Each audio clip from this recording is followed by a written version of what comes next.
When you think of wildfires, you may think of destruction, skeletal forests, property loss, and lives forever changed.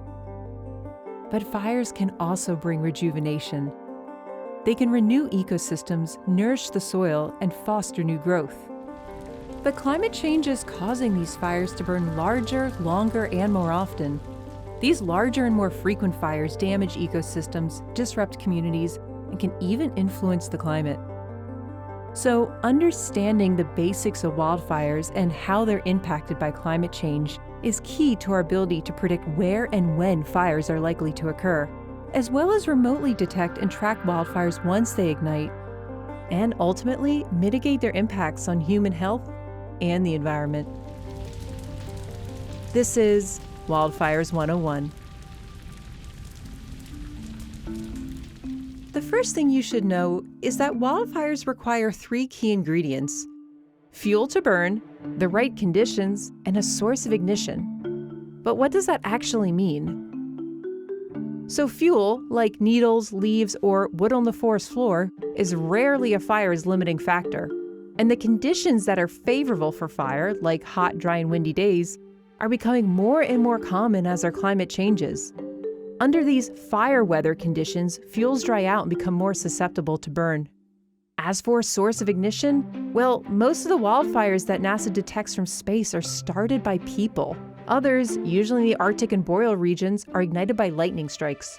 NASA can track these conditions and inform land managers when an area appears prone to wildfire. Every day, NASA is able to detect thousands of new fires from space. Along with our partners at NOAA, we use both polar orbiting and geostationary satellites to get insight as to the structure and evolution of a fire. Geostationary satellites remain fixed in relationship to the globe, giving us new images of one hemisphere every 5 to 15 minutes. However, the resolution is usually coarser than that of polar orbiting satellites, which will pass over a fire twice per day. From over 500 miles above the Earth, these orbiting satellites will detect and characterize thermal anomalies, locations on the Earth's surface that are hotter than their neighbors that can indicate burning associated with new or existing fire events. Importantly, these instruments can detect fires at night, a time when wildfires typically lay down and smolder. Since the majority of large wildfires last for multiple days, the ability to track them both day and night is instrumental to helping land managers combat the blazes.